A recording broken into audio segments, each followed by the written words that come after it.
Low, mic test. Narinig? Low.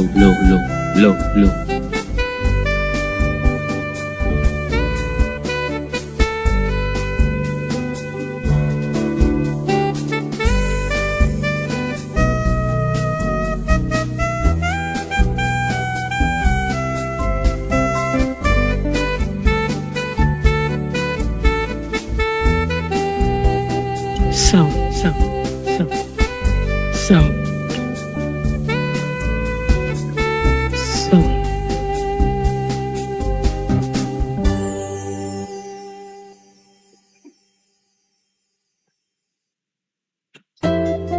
Check my check. That's my okay.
Sige pa.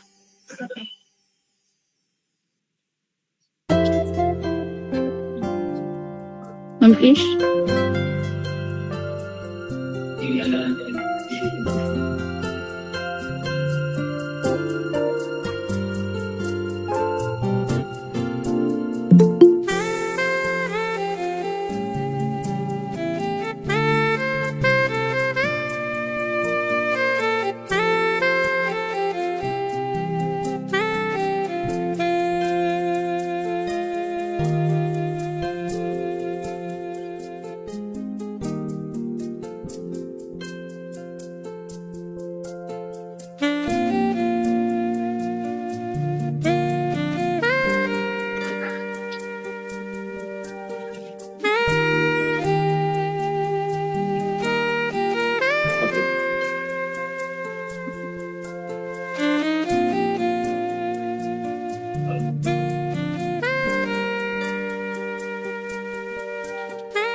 Magandang umaga po sa inyong lahat. Ikinalulugod po namin kayong i-welcome sa Inflation Report Press Conference ng Riyong Bicol para sa buwan ng Marso taong 2026. Ikinalulugod po namin i-welcome ang ating mga inimbitahang resource persons mula sa ating mga partner agencies na andito on-site mula sa Department of Agriculture, Regional Office 5, Sir Florentino Ubalde, at sa mga kasalukuyang kasama po natin virtually mula po sa Department of Economy, Planning and Development Region 5, Sir Emmanuel Chivik O. Laguno. At mula naman po sa Bangko Sentral ng Pilipinas, Legazpi, Miss Evelyn B. Tanagon. Ina-acknowledge din po natin ang ating press at media partners na naka-join ngayon online. Sir Dennis Altan ng Radyo Veritas, Sir Chris Novella ng Kamsur News, Sir Paul Simon Hapin ng Radyo Pilipinas, Ma'am Angel Mustasa ng DCGB News, Sir John Friel Nase ng DCGB News, Ma'am Mary Caril Carretero, Sir Limuel Carl Epino, Ma'am Princess Jennifer Binson, and Ma'am Cheryl Ann Luzon. Kasama rin po natin ang iba pang stakeholders, mga kasamahan at kaibigan mula sa PSA field offices na kasalukuyang dumadalo at naka-livestream sa Facebook page ng PSA Bicol upang maging updated sa status ng inflation sa rehiyon. Ngayon ay ating i-welcome ang Statistical Operations and Coordination Division OIC and Chief Statistical Specialist ng Philippine Statistics Authority, Regional Statistical Services Office 5, Mr. Ray F. Merhilia, na siyang mag-uulat para sa antas ng inflation sa rehiyong Bicol para sa buwan ng Marso 2026. Ating pakinggan ang report mula kay Mr. Merhilia. Magandang umaga sa inyong lahat. Ang Philippine Statistics Authority, Regional Statistical Services Office 5 ay mag-uulat ng antas ng inflation sa rehiyon para sa buwan ng Marso 2026. Ang headline inflation rate o ang pagtaas ng presyo ng mga produkto at serbisyo sa rehiyon ay bumilis sa antas na 4.1% nitong Marso 2026. Noong Pebrero 2026, ang inflation rate ay naitala sa antas na 2.2% at 2.1% naman noong Marso 2025. Ang average inflation mula Enero hanggang Marso 2026 ay nasa antas na 2.8%. Ang pangunahing dahilan ng mas mataas na antas ng inflation nitong Marso 2026 kaysa noong Pebrero 2026 ay ang mas mabilis na pagtaas ng presyo ng food and non-alcoholic beverages na may 2.2% inflation rate. Ito ay may 45.8% share sa pagtaas ng pangkahalatang inflation sa rehiyon. Ang nag-ambag sa mas mataas na antas ng inflation ng food and non-alcoholic beverages ay ang pagtaas ng presyo ng cereals and cereal products na may 1.5% inflation rate. Particular dito ang bigas.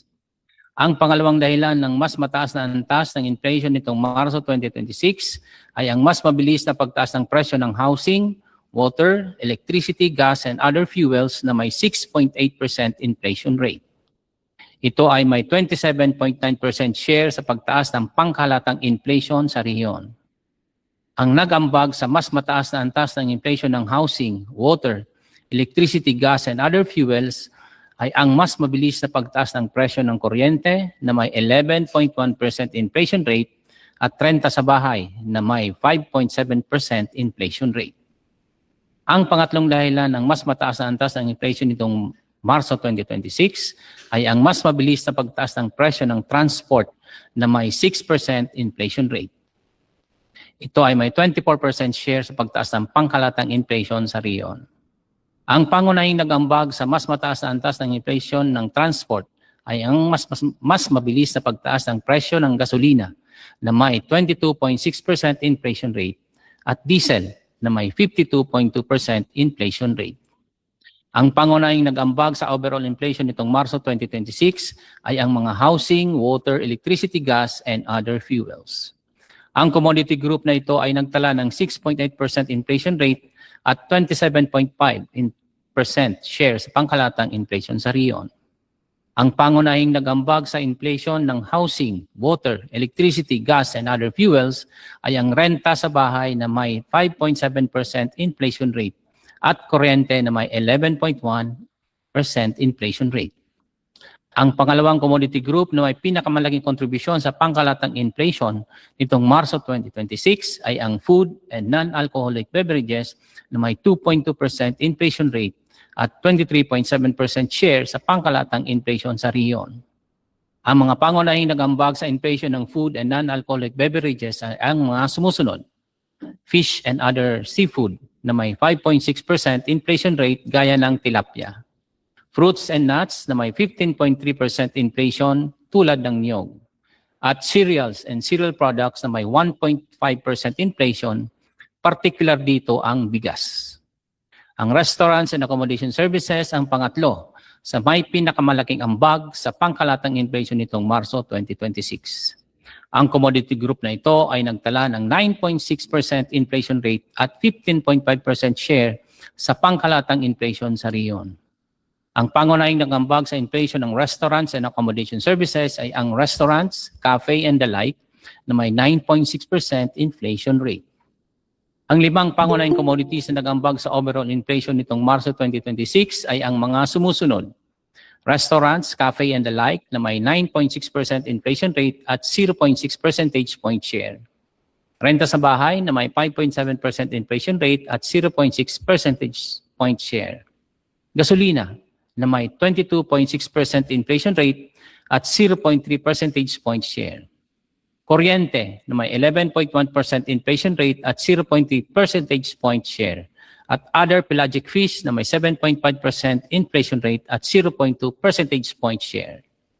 Sa 13 commodity groups, 5 ang nagtala ng mas mabilis na antas ng inflation nitong Marso 2026 kumpara noong Pebrero 2026. Ito ay ang mga sumusunod.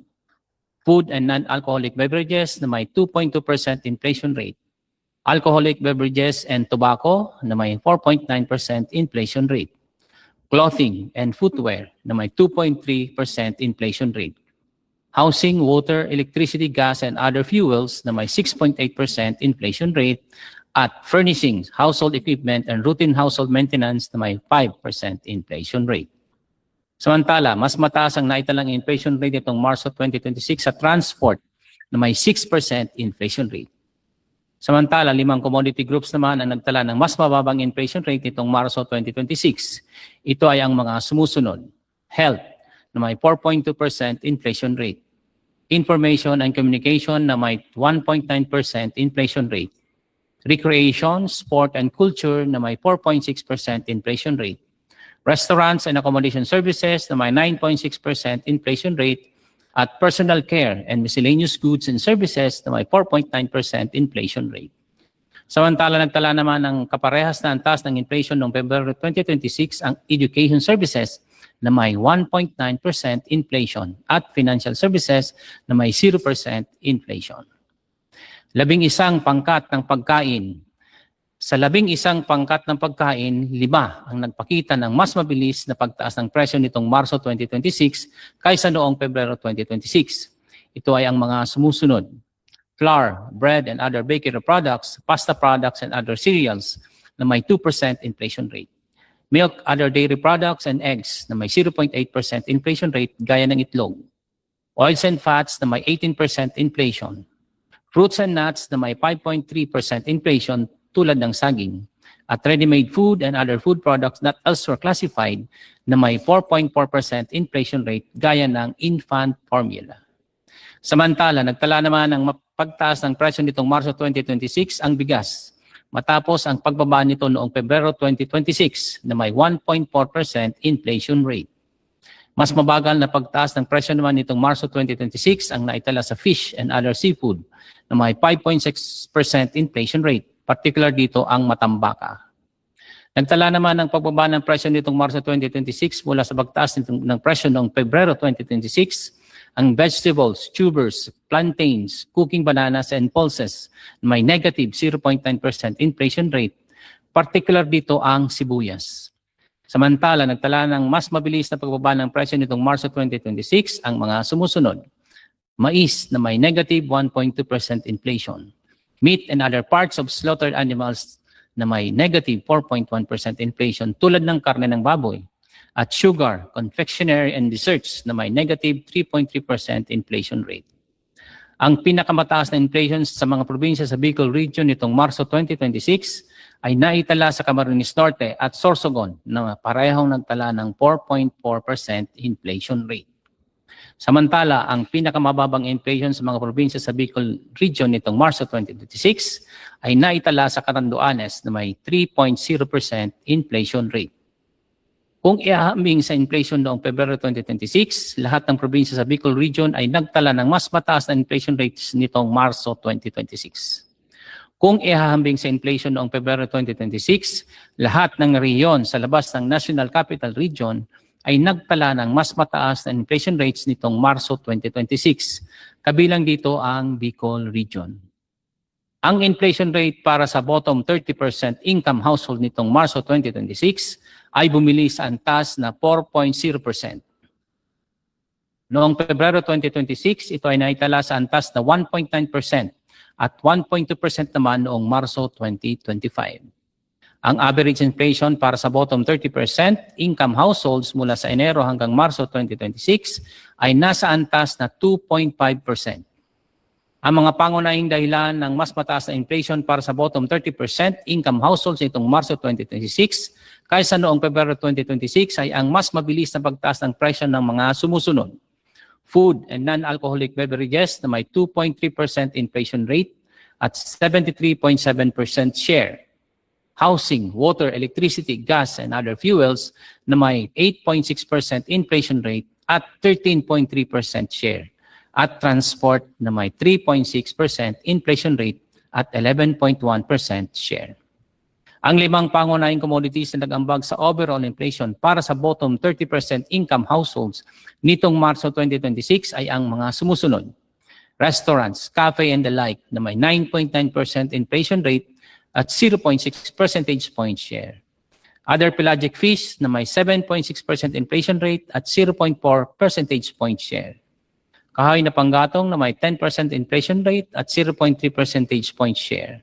Renta sa bahay na may 6.7% inflation rate at 0.3 percentage point share. At coconuts fresh na may 25.9% inflation rate at 0.3 percentage point share. Ang monthly data ng inflation para sa all-income household at bottom 30% income households ay inyong makikita sa website ng Philippine Statistics Authority. Maaari rin itong ma-access sa mga links na naka-flash sa screen o sa pamamagitan ng pag-scan ng QR codes na nasa screen. Dito nagtatapos ang aking paglalahad ng antas ng inflation o pagtaas ng mga presyo ng mga bilihin at serbisyo sa riyon para sa buwan ng Marso 2026. Ang Philippine Statistics Authority Regional Statistical Services Office 5 ay lubos na nagagalak sa inyong paglahok sa press conference tungkol sa inflation sa riyon. Salamat at magandang umaga sa ating lahat. Maraming salamat po, sir, para sa ulat ng Marso 2026 inflation para sa rehiyong Bicol.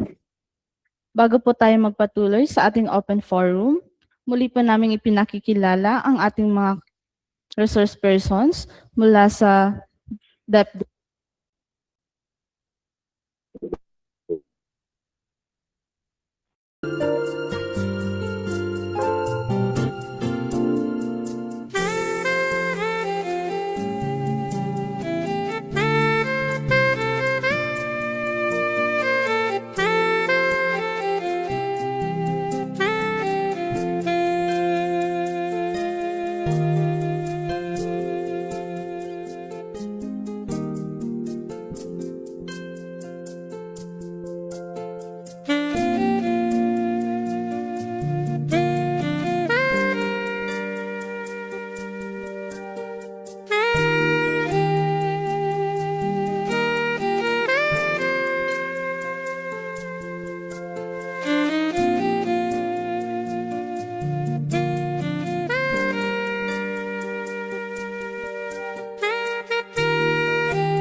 Paalala lamang po na limitahan natin ang ating mga tanong sa mga usaping may kaugnayan sa opisyal na inilabas na ulat ukol sa inflation.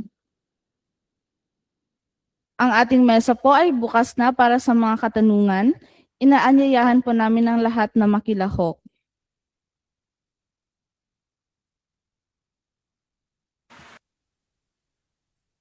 Hello po, good morning.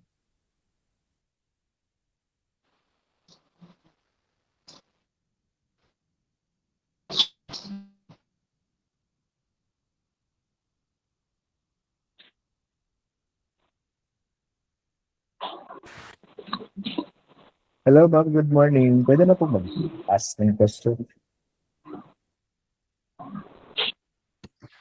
Ang unang tanong po ay manggagaling po kay Sir Paul Simon Hapin. Good morning po. Good morning po sa lahat.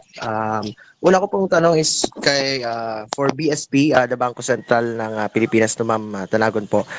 Since nakita natin yung tuloy-tuloy na pagtaas nga ng gasolina, nakita natin talagang grabe yung pagtaas ng inflation sa part ng gasoline. Ano po magiging impact nito sa economy ng Bicol and lalo na sa pagdating sa mga situation ng ating economy kumbaga sa Bicol region po. Okay, so good morning everyone. Clear po ba yung audio ko? Can you hear me? Yes po, ma'am. Okay, maraming salamat po. Tama po no, yun sa pagtaas nga po ng presyo ng gasolina sa kalahatan magiging may epekto ito sa production costs at mga transport costs sa lahat ng mga goods and services sa ating bansa at talagang tataas ang presyo ng mga ito at may epekto ito sa ating purchasing power. Pero allow me first to siguro yung mga kasamahan ko dito na resource persons ngayon mas ma-elaborate nila ang question mo, ang sagot ko mamaya at masasagot din nila sa ang tanong mo sa based doon sa kanilang mga initiatives na ginagawa din naman ng kanilang mga departamento. First, allow me to share to you ang press release po ng Bangko Sentral on the medium-term inflation path po ng ating bansa. The March 2026 inflation of 4.1% settled higher than the BSP's announced forecast range of 3.1 to 3.9%. Highlighting the upside inflation risk emanating from the global oil price shock. This was largely driven by higher transport-related costs following the sharp increase in domestic fuel prices, alongside higher prices of key food items, particularly ang bigas po rice. The inflation risk environment has significantly shifted to the upside amid the ongoing conflict in the Middle East. A sharp and prolonged oil price shock could trigger spillover effects with the potential broadening of price pressures to the rest of the CPI basket. This could also disanchor inflation expectations and generate further second-order impact. Looking ahead, mounting risk to the inflation outlook requires sustained vigilance. The BSP will carefully consider incoming data at its upcoming monetary policy meeting to assess the need for action in keeping with its price stability mandate. Actually, in relation to this, meron pong special meeting conducted by the Monetary Board just last week at they decided to maintain pa rin po yung policy rates po natin at 4.25. So nakaantabay po ang Bangko Sentral sa mangyayari sa mga data na papasok po para makapag-decide po sila kung kailangan pong itaas ang rates natin ngayon sa susunod na Monetary Board meeting this coming April 23. Thank you. Thank you po, ma'am. To Sir Ubalde naman po sa Department of Agriculture, since yun nga I think affected din yung mga farmers sa pagtaas din po ng gasolina and ano po mga intervention natin para matulungan natin ang mga magsasaka po and para nga dito nga matugunan natin yung pagtaas din po ng inflation po sa part ng agriculture po. Okay po. Sa ngalan po ng Kagawaran ng Pagsasaka Rehiyong Bicol, magandang umaga po. So on the part ng Department of Agriculture po, ay kami po ay naghahanda po para po sa pagbibigay ng mga kaukulang interventions po. So bali po, kami po ay naghahanda na para sa delivery sa bawat probinsya ng production inputs. Ito po ay ang mga sumusunod. Una po ay yung release na po ng aming hybrid seeds at saka inbreed seeds na may kaukulang fertilizer. And also po, bilang tulong sa ating pong mga magsasaka at saka mangingisda, amin pong i-release ang fuel subsidy ng mga remaining recipients po ng year 2023 and 2024 na kung saan po sila ay makaka-receive ng 3,000 fuel subsidy. And also for fiscal year 2025, yung mga qualified recipients po ay makaka-receive ng worth 5,000 fuel subsidy.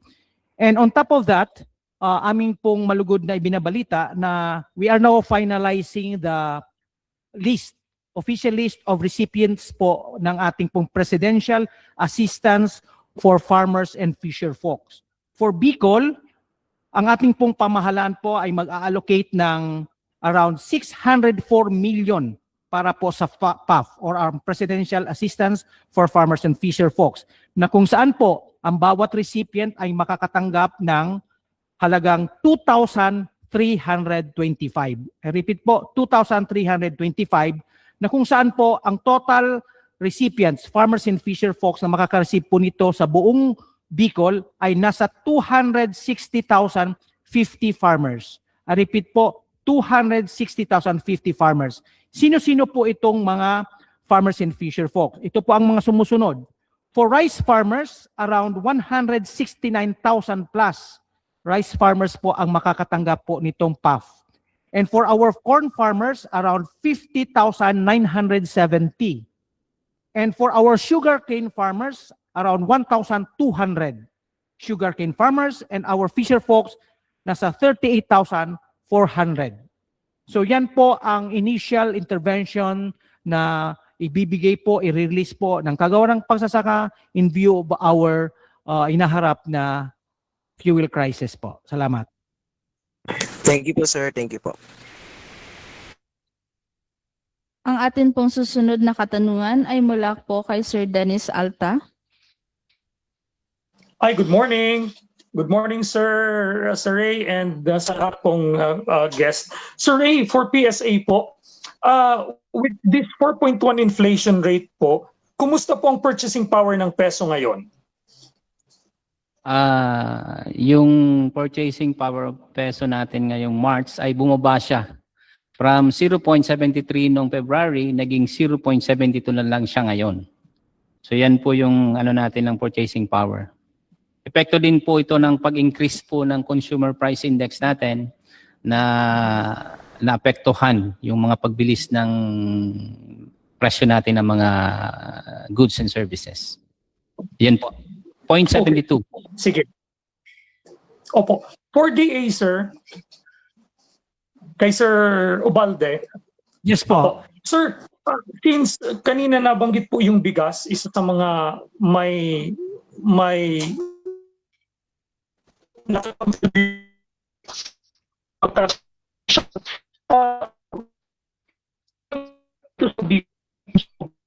na ngayon. Medyo choppy, sir. Excuse me po, Sir Dennis. Sir, pwede po pa ulit ng question? Choppy po kasi. Ay, first one, ko,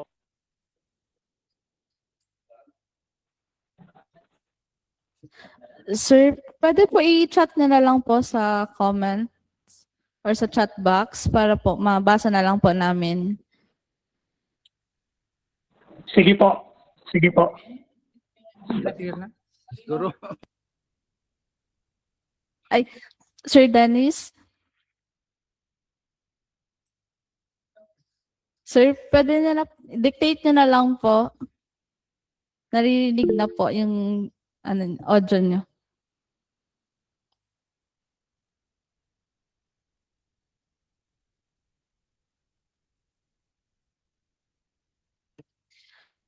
So, sa susunod po muna tayo na katanungan kay Sir Chris Novello po.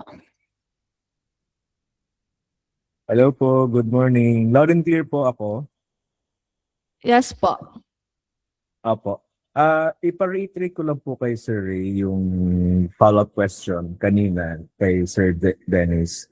Sir, in layman's term, if we are going to compare the value of 100 pesos kung ano yung basis natin compared right now, how much po yung value na lang ng 100 pesos before ngayon po na may ongoing crisis? Yung ginamit po na, good morning sir. Yung ginamit po nating base year dito sir is 2018. So nung 2018 is 100 pesos. So yung 100 pesos nyo po nung 2018 ay yung value na lang po ngayon is 72 pesos na lang po ang mabibili nyo. So yun po yung halaga na lang ng 100 pesos nung 2018. 72 pesos na lang po ngayon. Yun po sir. Thank you. So ano yung parang effect nun, sir? Masyado bang what's the consequences kapag ganun po? Bale, kung marami kang nabibili sir noon, ngayon kaunti na lang mabibili mo. Halimbawa, nakakabili ka noon ng maraming goods and commodities sa halagang 100 pesos. Ngayon, bawas na siya. Kumbaga, kaunti na lang siya. So talagang ano yun, epekto po yun sir ng inflation natin, yung mabilis na pagtaas ng presyo ng mga goods and services. Yan po sir. Apo, thank you sir. Sa BSP po, so meaning to say that the purchasing power ng peso natin is talagang bumababa.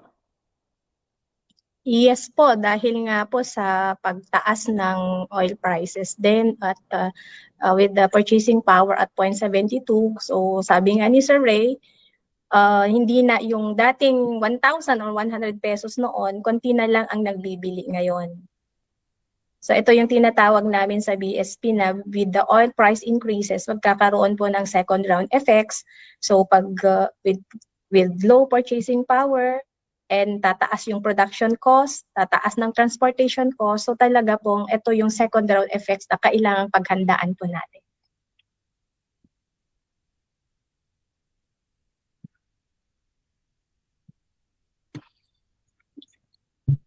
Ma'am, Sir, ano yung yes. projection natin sa anong projection natin sa Bicol region? Yung inflation po, is it uptrend because of the crisis or may chances pa po bang bumaba po ito?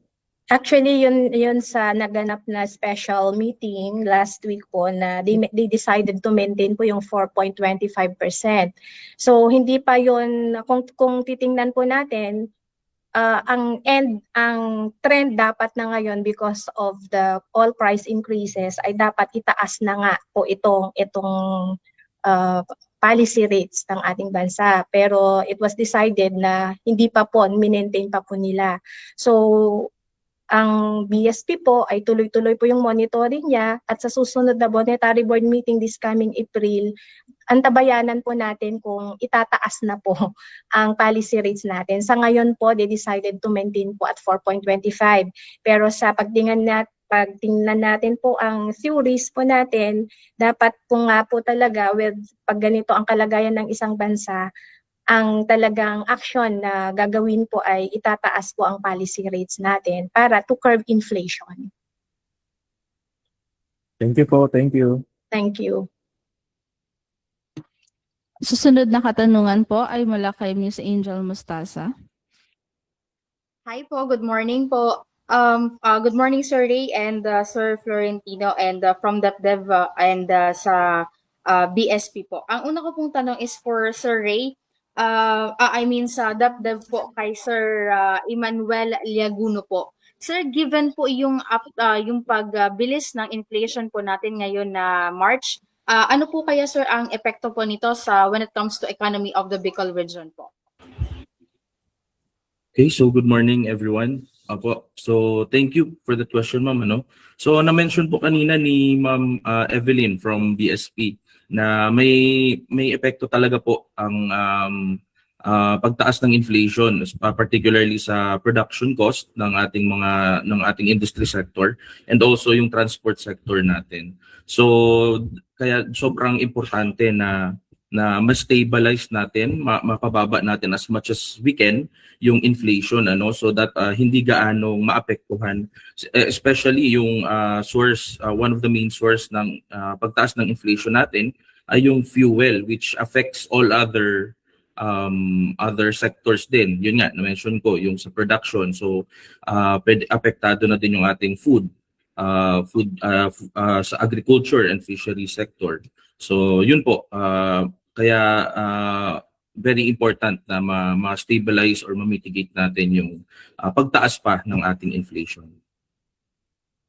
Po. Sir, may sa inyo po ba, may part kayo or sa PSA or sa DA po yan? May monitoring ka mo when it comes po sa pagta-transport ng yung mga produkto papasok dito sa Bicol Region na naapektuhan na po ba dahil po sa pagtaas ng mga produktong petrolyo po?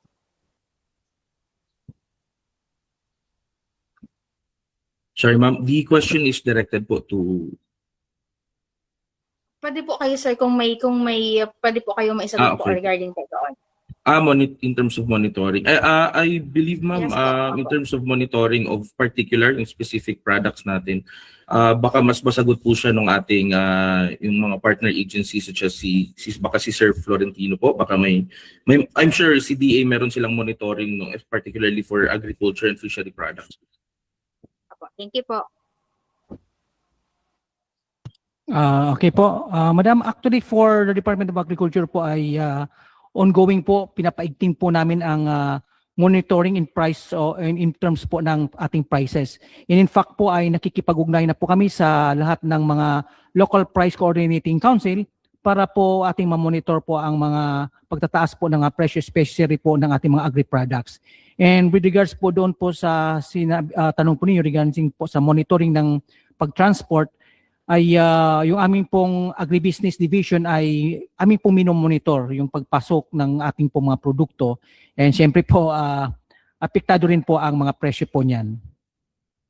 Apo. Sir, dagdag ko lang sir, may mga certain agricultural products na po ba tayo from the neighboring regions na medyo nagkakaroon na ng kakulangan dito or nahihirapan na silang i-transfer papasok po dito sa Bicol Region po? Sa ngayon po ay wala pa po kaming datos at na nararanasan na ganoon pong situation, but ina-anticipate na po namin ang ganito pong mga pangyayari dahil nga po yung ating pong transportation cost ay patuloy na pong tumataas. Sir, last na lang po para sa inyo, Sir Florentino. Nabanggit niyo, sir, yung finalizing na po kayo ng listahan para sa Presidential Assistance for Farmers and Fisherfolk. May target date na po ba kayo kung kailan posibleng simulan ang pagbibigay po ng subsidiya din doon po sa mga farmers and fisherfolk po dito sa Bicol Region? Yes po, madam. Actually, since we are finalizing the official list and we hope and pray po na by next week ay mag-start na po ang release po nitong Presidential Assistance for Farmers and Fisherfolk. Opo. And then ang requirements po niyan, sir, is registered po sila sa RSBSA po.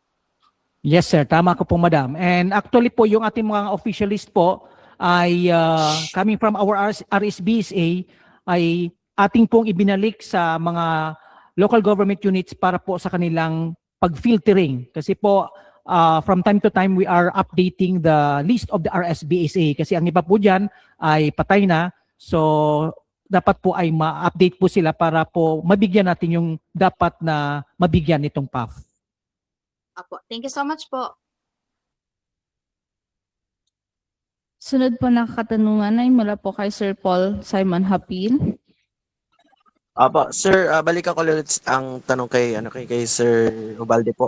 Regarding po dun sa kasi kanina na present yung presyo ng karne,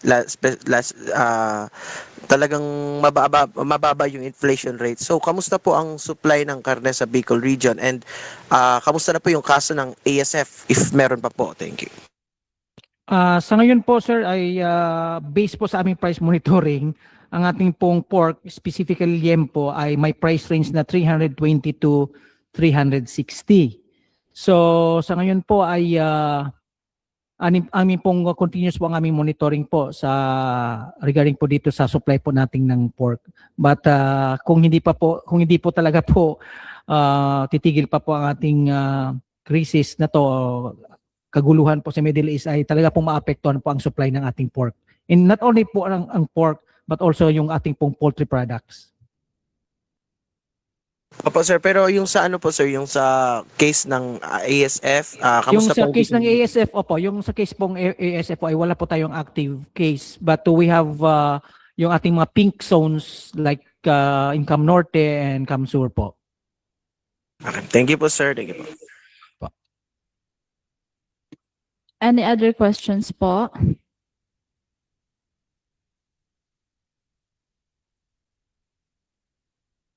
Meron pa ba tayong ibang katanungan? Kay Sir Limwell Carl Epino po. Yes, hello po. Good morning to everyone. For PSA po, are we expecting Yan. So si PSA kasi kung ano yung actual na nako-collect namin, yun din ang nire-report namin. So hindi kami nagpo-project. So pero kung hindi titigil yung pagtaas po sir ng petroleum products, surely yung inflation natin ay baka tumaas pa po sa susunod na buwan. Thank you po sir. Yes po. Doon naman po sa mga subsidies na binibigay po natin sa, for example, sa DA po. Ito po bang subsidies na ito ay hanggang kailan po ang effectivity nito? Kung halimbawa mas tumaas pa po sa mga susunod na buwan or sa mga susunod na yes po, pag tumaas pa, hanggang kailan po ang parang take effect nitong mga ano po? Bali po yung ating pong Presidential Assistance for Farmers and Fisher Folks na as mentioned po kanina na may tigti 2,325. Yan po ang so far po ay ang initial na assistance na ibibigay ng ating pamahalaan, and waiting pa po tayong na mga susunod pa po kung hindi pa po tumigil itong ating kaguluhan. So nakaantabay lang po kami sa magiging desisyon po ng aming kagawaran. But initially po, ito muna po ang maibibigay po natin. Yung ating production inputs, yung ating pong PAF, at saka yung ating pong remaining budget for the release of the fuel subsidy for 2023, 2024, and 2025 po. Ayun po. Thank you so much po. Salamat. Thank you po, sir. Ang susunod po na katanungan natin ay mula po kay Sir Chris Novello.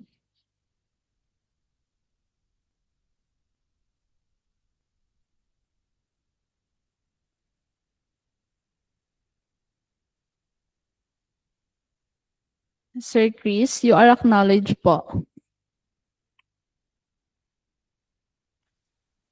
Hello po. Ang address ko po kay Sir Emmanuel. Sir, ano yung nakikita nating worst case scenario sa Bicol region?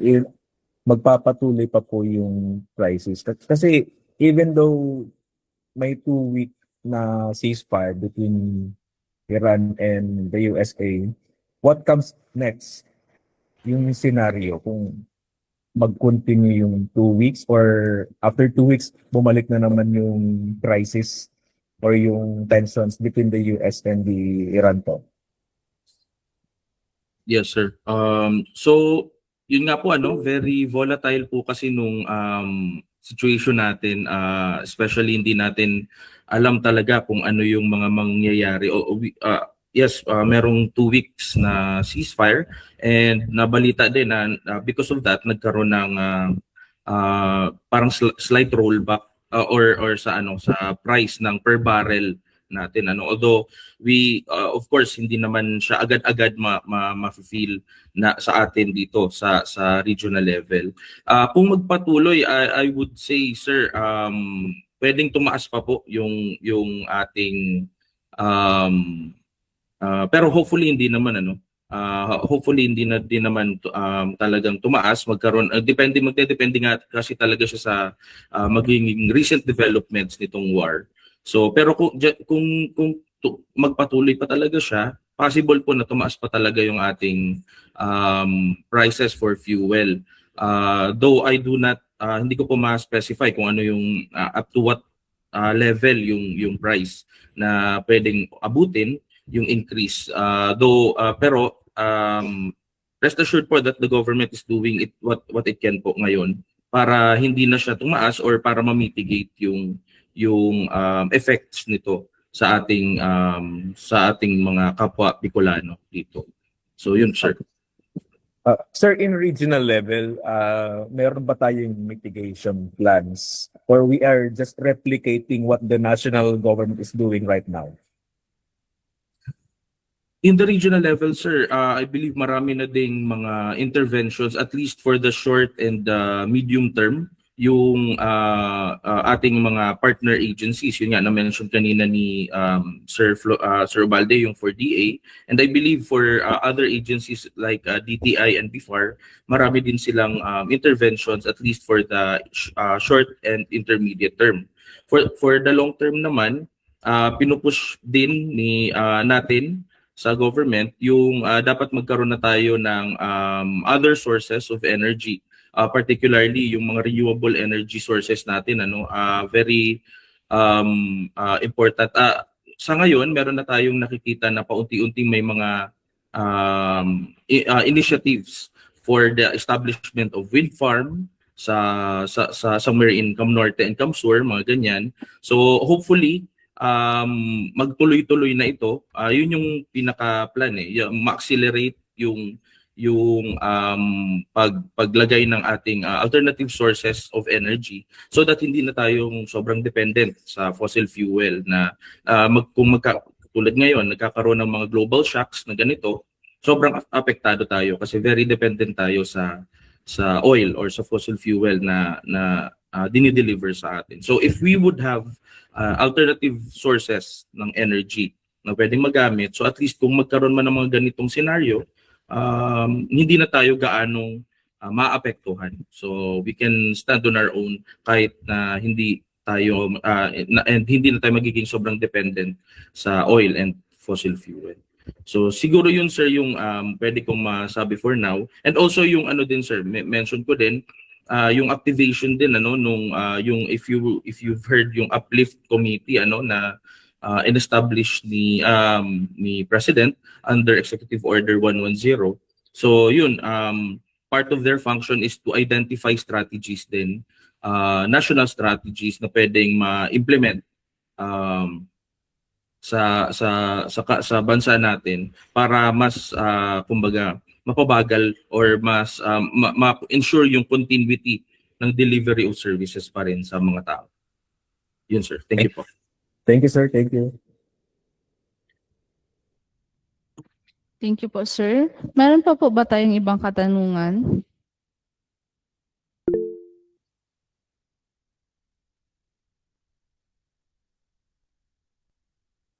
Kay Sir John Ferl Nase po. Hello po, good morning.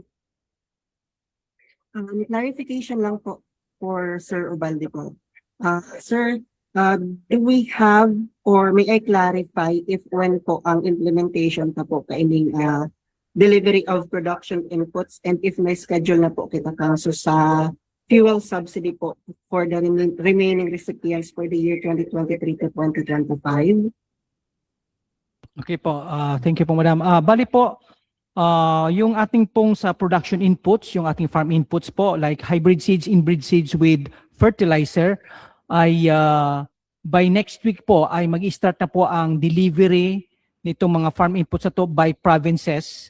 And then we will coordinate now with the local government units para po sa pag-release ng ating pong mga farm inputs, ito pong mga planting materials. And for our fuel subsidy po ay we hope po na by next week na mailabas na po yung official list ay magre-release na po kami nitong fuel subsidy.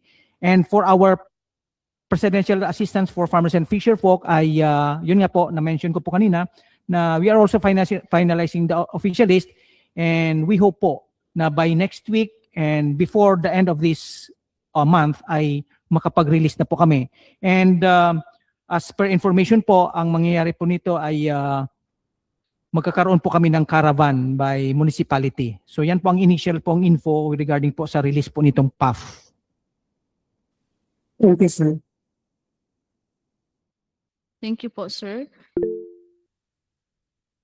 Sa comment or sa in-call messages naman po, mula po kay Ma'am Rides Barsha. Good morning po. Please share to us the presentation, specifically the statistics regarding the assistance to be given to the fishermen and farmers by the government. Thank you. I think this is to be addressed po by DA.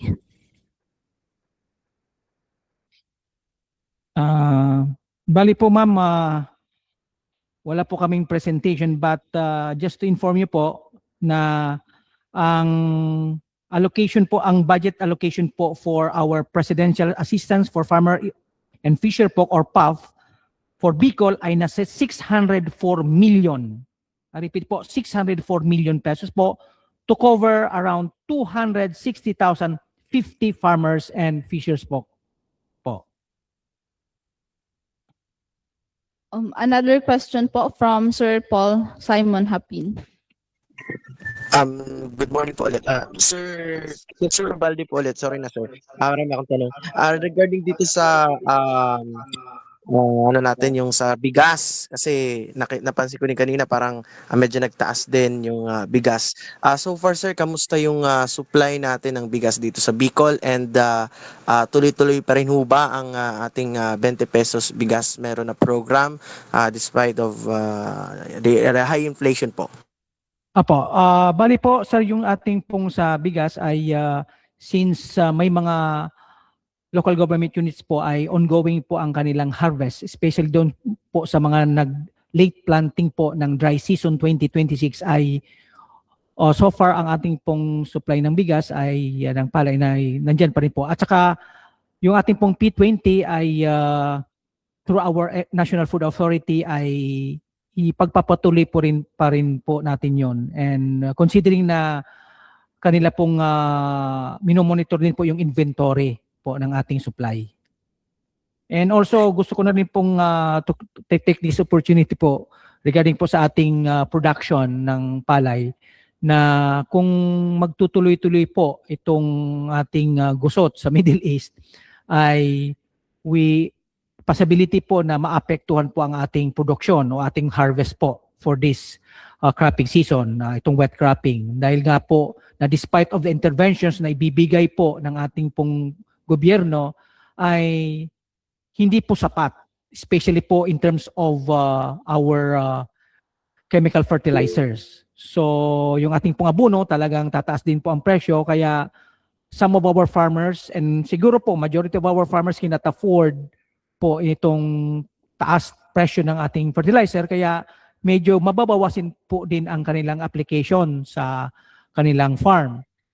And also, ang iba naman po, nagkakaroon po kami ng anticipation, baka po ang ibang mga parauma po niya to ay dahil na po magtanom because po of the cost ng prices po ng ating farm inputs.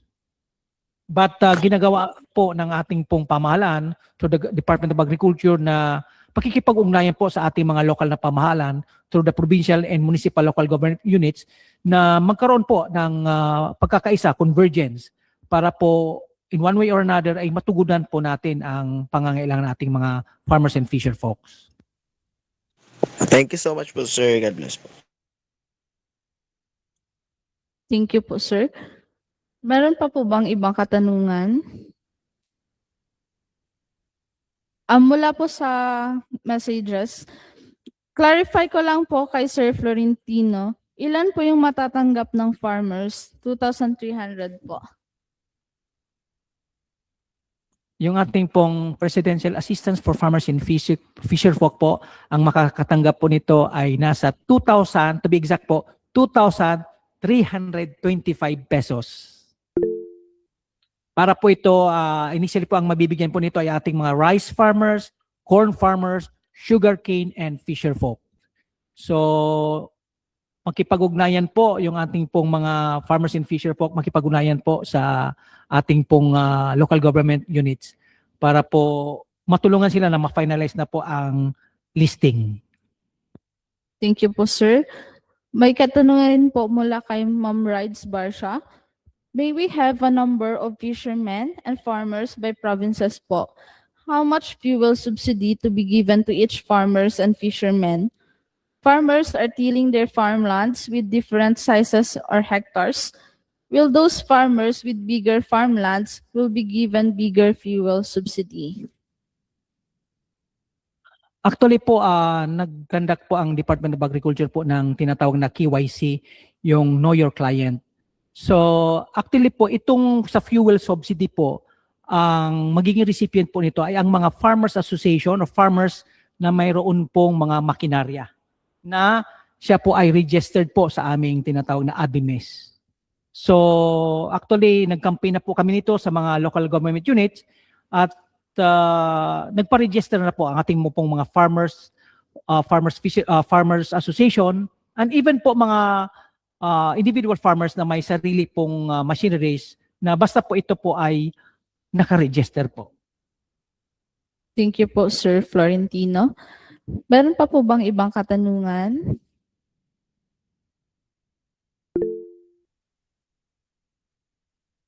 Mula po ulit kay Ma'am Rides. Local government units para po matulungan and farmers by provinces po.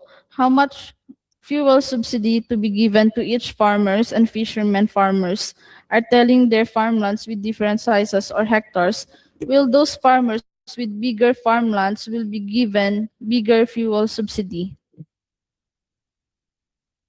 Actually po, ang determination po ng fuel subsidy po ay not actually the farm area po, but yung mga may machinery po, yung mga machineries po, yun po ang ating pong bibigyan.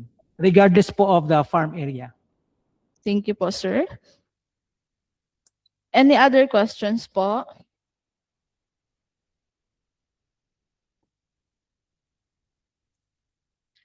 Kung wala na pong ibang katanungan, sa ating technical team, meron po ba tayong tanong via Facebook Live?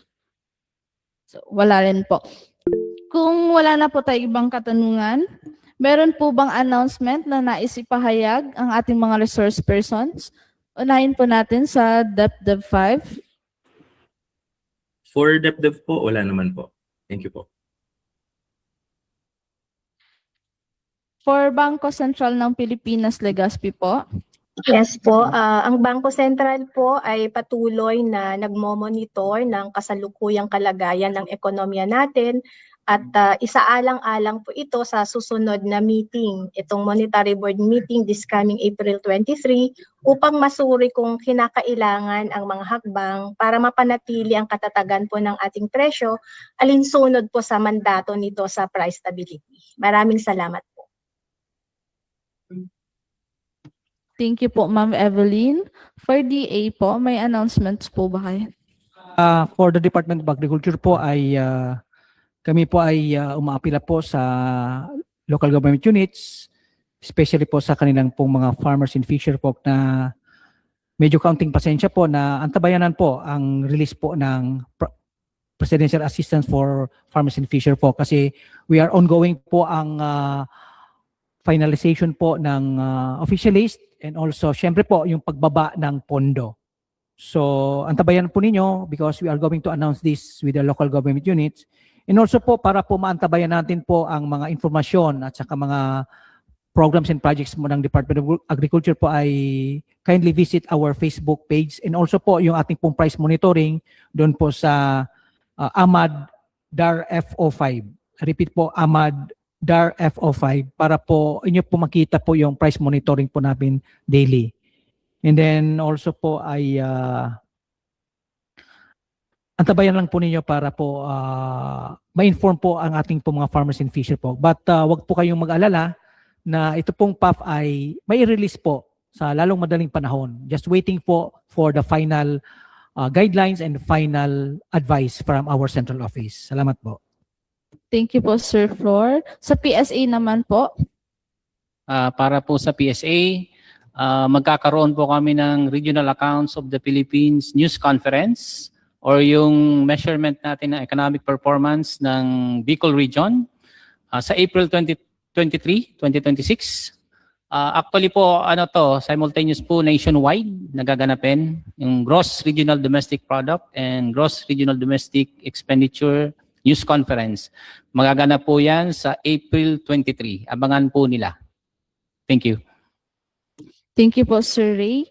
Since po may follow-up question po si Ma'am Rides Barsha, Ma'am, pwede po paki-email na lang po si Sir Florentino for your questions po. Thank you po.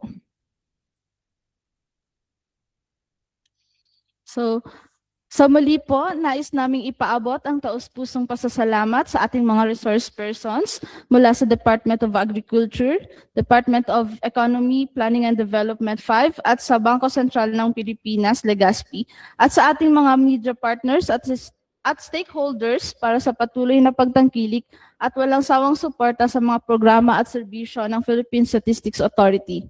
Maraming salamat po sa inyong aktibong pakikilahok. Magandang umaga po sa ating lahat.